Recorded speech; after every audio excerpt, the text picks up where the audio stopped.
And we round out our Super Bowl coverage, 3 out of 3 in terms of the previews, with a more serious topic of Julio Jones, the Atlanta Falcons star-studded #1 overall receiver, and based off this season, the best receiver in football, based on this year, and probably going into next year, he'll have that title. I mean, I'm not sure if there's an argument. Antonio Brown's out of the playoffs. He wasn't able to do what he could normally do against the Patriots, but Julio Jones against good defenses, he lit up everybody all year long.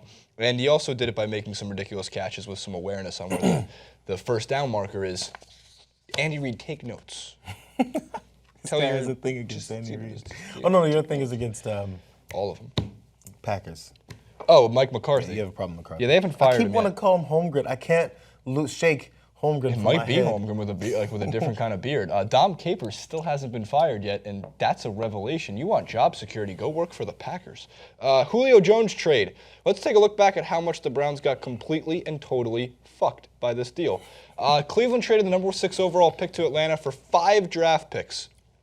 First, second, and fourth round picks in 2011, plus its first and fourth round picks in 2012. The Falcons traded up to draft Alabama star Julio Jones to give Matt Ryan a dynamic option on the outside. The Browns, on the other hand, used their picks to select defensive lineman Phil Taylor, Greg Little was actually, prospected to be pretty good, fullback Owen Murchich, and quarterback Brandon Weeden. They packaged the other pick to trade up for running back Trent Richardson in 2012.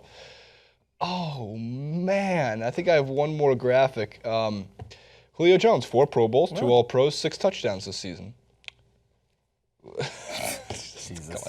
Games played! Games played. But let's talk about Julio Jones because did you play football in high school or no? Yeah, half of the time. Only freshman and sophomore year. Freshman and sophomore year. There's no possible way to guard a 6'5" freak of nature athlete, right? Like what the best, and even if you cover 2 and you got to send your free safety over the top to take care of him, he still has the capability. But my feeling is, in the Julio Jones case, like he's the type of guy who you have to keep your eye on no matter what, because as the Packers did, if you remember, they left him wide open. I mean, they no one else had tried that strategy. Right. So I say give it a whirl. Maybe he'll drop balls when it's wide open. There's something about the guy. So Matt Ryan obviously got the dynamic option. It took about a year or 2 before. No, it took about 1 year, and then Julio Jones exploded onto the scene because he can beat you downfield. He can beat you over the top. You can throw it to him in pretty much any situation. But that's what I was saying before we started the clip. His awareness is the thing I'm most impressed by when I watch Julio Jones play. If the first down stick is 7 yards, he is 7.1. And he knows it, and he also knows to take the first down. Don't worry about breaking off to get the extra 15 yards. Unless he has the ability to shed a tackle, he'll sometimes just make the spectacular catch, hit the ground, move the chains, first down. Keep going. So this is, I think the thing about him is, I don't know, maybe it's just my perception. I believe that he's able to have this much success. He kind of flew under the radar.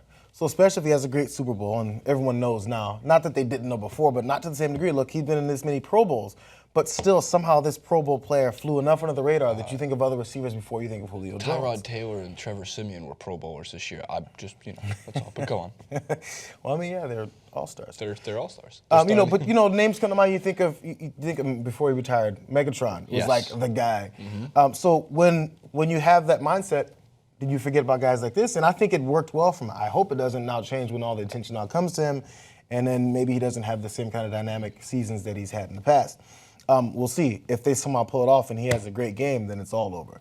It's done. It's in the books. And it could be because of him. But here's the thing that I find so interesting. Even if he doesn't catch a single ball or get a single target because he's triple covered the whole day, that means maybe Taylor Gabriel's having the game of his life, which is because the #1 receiver's job isn't always to come down with 10 receptions for 100 yards and 2 touchdowns. Brandon Marshall, who I think is going to have a brilliant career in media afterwards because just based on his Radio Row appearance, and a couple of the shows, he was talking about how, Colin Cowherd said receivers, all pro #1 receivers are the icing on the cake. They are not the full cake. You need that quarterback to be there. And Matt Ryan's been that quarterback all season long for Kyle guys. That's a main staple of the Patriots offense. Yeah.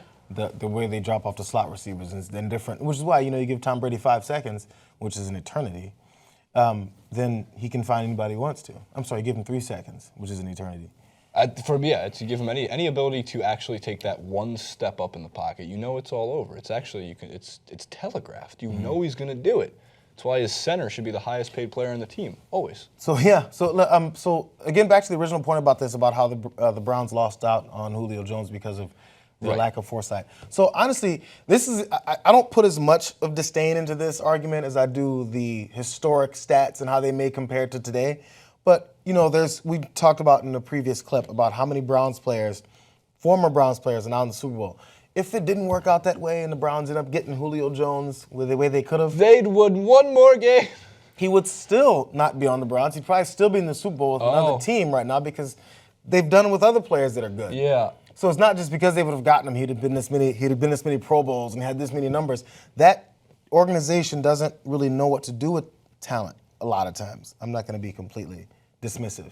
Well, my thing with this one is the Browns have had talented receivers. Terrell Pryor right now is a talented he's in everything for the Browns and receivers. And who's the one? I can't believe I'm forgetting his name, but he smoked a lot of weed, then he hung out with Johnny Manziel, and then he got suspended, then he smoked more weed. No one pays attention to Browns receivers. What's his name, Dan? The Browns receiver had Josh Gordon. Thank you. So they've had talented receivers, and Josh Gordon put up Julio Jones' numbers. Did it change how good the Browns were? No, because you don't have Matt Ryan there. You don't have a good offensive line. You don't have other weapons. So Julio Jones, of course, is the standout stud for the team, and a player from Alabama who is now starting to stack up all-pro receiving playmakers. Amari Cooper, Alabama. Julio Jones, Alabama. There's Trent Richardson, all-pro wide receiver in the CFL. Changed career paths. No one's ever heard of him again. Sorry, Arena Football League. Sorry, XFL. Him and He Hate Me really did a good job. But I'm going to say, you throw up this graphic too with Taylor Gabriel, Dion Lewis. Who else on? Alex Mack. All great Browns players now playing for the Falcons and the Patriots in the Super Bowl.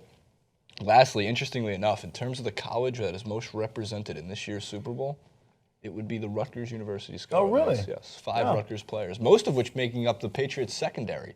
Patrick Chung and Ryan Logan are Rutgers guys.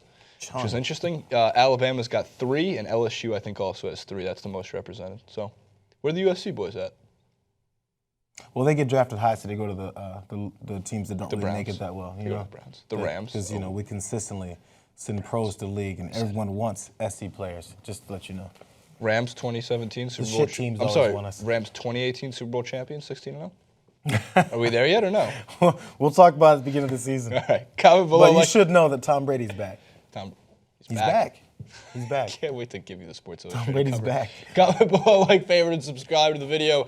On a scale of 1 to 10, how the fuck did the Browns get in the Julio Jones trade? And let us know your predictions for the Super Bowl. Make sure to go to facebook.com/TYT Sports. There is a video that is linked in the description box below. It goes to a Squares pool. Just put your name in there. Put your friend's name in there. Tag all your friends in it, and they will win a free T-shirt. Possibly. Can't. Get that T-shirt he's wearing. This T-shirt. It's a bear on it. It's just a California flag. As a bear, characterized on the tricycle. Jason is sweating right now in that T-shirt. I put deodorant on today. Put deodorant on today. Yesterday we didn't shoot.